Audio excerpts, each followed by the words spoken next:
मौजूदा सूरत क्या है। मैं सिर्फ दो चार बातें करूंगा, सुनिएगा जरा। जो साहिर साहब ने बताया है कश्मीर के हवाले से, कश्मीर के बेसिक चार बड़े हिस्से बनते हैं। एक आज़ाद कश्मीर जो हमारे पास है, गिलगित बल्तिस्तान है जो हमारे पास है, इसके अलावा दो और हिस्से हैं जिनको हम जम्मू कहते हैं या फिर लद्दाख कहते हैं।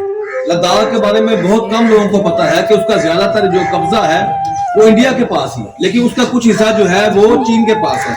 अब अगर आपको याद हो 2020-21 में जब ये जो पहली दफा मोदी साहब आए थे तो उन्होंने क्या किया था कि इन्होंने अपने आइन में तब्दीली की। जो आर्टिकल है इनका 370, उसमें ये तब्दीली कर दी गई कि अब हर इंडियन को ये हक है कि वो कश्मीर की जो प्रॉपर्टी है, जो अराजी है, वो खरीद सकता है। इससे कबल ये था, ये जो हमारा आपस में इत्तेफाक हुआ था, जो यूएन ने करवाया था कि कश्मीर के जितने भी हिस्से होंगे ये मुतराजिया होंगे, इसको सवाए कश्मीरियों के कोई बंदा खरीद या परचेज या सेल नहीं कर सकता।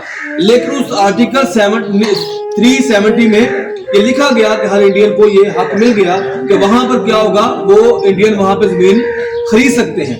अब जब ये सेक्शन, ये आर्टिकल मैंने देखा तो मैंने उसी वक्त अपने दोस्तों से या जहां मेरी बात होती थी, मैं कहता था कि ये बहुत बड़ी प्लानिंग है। इतनी बड़ी प्लानिंग है कि होगा क्या, होगा ये कि जो टाटा बिरला नामी बड़ी कंपनियां हैं वो अपनी वहां फैक्ट्रियां लगाएंगे, अपनी वहां वो कारखाने लगाएंगे और वहां पर जाके वो कश्मीरियों को वो तनख्वाहें देंगे, वो सैलरी देंगे जो पाकिस्तान बिल्कुल नहीं दे सकता। वो आबादकारी करेंगे। उसका नतीजा क्या हुआ, ठीक 15-20 दिन के बाद नेट बंद कर दिया गया, आमलफ्त बंद कर दी गई, फोन बंद कर दिया गया। अब तकरीबन 2-2.5 साल हो चुके हैं कि ना पाकिस्तान का वहां पे कोई राब्ता है और ना इंडिया का वहां पे कोई राब्ता है। इंडिया के लोग भी वहां रहते हैं ना, उनके मुसलमानों का भी वहां राब्ता नहीं, नेट बताता है। इट मींस उस आर्टिकल ने वाज़ेह कर दिया कि वहां पे आबादकारी होगी और फिर नेट का बंद होना, इतला ना मिलना, क्या वहां पर है क्या, ये साबित कर रहा है कि वहां पर आबादकारी। और मैं इस आपके प्रोग्राम की वसादत से, हमारे जस्ट लॉ कॉलेज की जानिब से मैं जो बात या खदशा जो जाहिर करने वाला वो बड़ा जरूरी है। हमारी तमाम कम्युनिटी को, हमारी तमाम जो हमारी सिविल सोसाइटी या मुकला की तहरीकें हैं, या हम जुलूस निकालते हैं, खुदारा होश के नाहुन लें और ये समझे जो मैं कहने वाला हूं वो ये कि अचानक किसी दिन हम बात की ना हमने कि करारदाद जो पास हुई थी, जो यूएन ने कहा था उसके मुताबिक फैसला किया जाए, ये कहा था हमने। अब होगा क्या, जो मुझे खदशा है, मुझे ये खदशा है कि अचानक किसी दिन इंडिया कहेगा कि आए रेफरेंडम करवा ले। अब चूंकि वहां पे इंडिया की हिंदुओं की आबादकारी ज्यादा होगी, टाटा बिरला नामी कंपनियां वहां पर फैक्ट्रियां बना चुकी होंगी, जब रेफरेंडम होगा तो अक़वाम मुत्तहिदा का यही रेफरेंडम था ना कि अगर कश्मीरी ज्यादा चाहते हैं कि पाकिस्तान में आए तो वो पाकिस्तान में आ जाए, अगर वो चाहते हैं कि हिंदुओं में शामिल, हिंदुओं में जाए।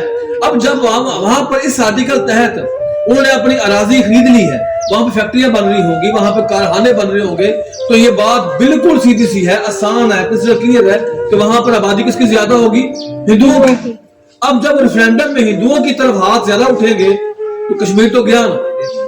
अब मुझे खदशा है कि एक एग्रीमेंट हो चुका है, ये बातें बड़ी होशरबा है, इंकशाफात है, लगता मुझे ये है कि आजाद कश्मीर और गिलगित बल्तिस्तान हमें दे दिया गया है और लद्दाख और जम्मू ने दे दिया गया है।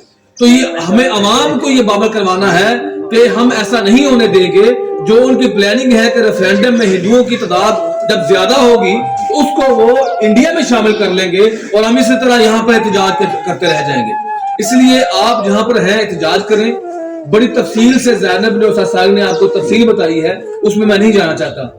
हाँ, ये कहूंगा कि अपने जो हाथ में हमारे है ना वो हमने करना है। 2 अशार के साथ अपनी बात खत्म करूंगा कि बेतलब कुछ ना मिले तो फिर दोबारा सोचिए, बेतलब कुछ ना मिले तो फिर दोबारा सोचिए, मांगने से भीख मिलती है खुदारा सोचिए, और खुद पे तकिया रख के जीना, खुद पे तकिया करके जीना जिंदगी का हुस्न है, खुद पे तकिया करके जीना जिंदगी का हुस्न है, बेसहारा करके छोड़ेगा सहारा सोचिए।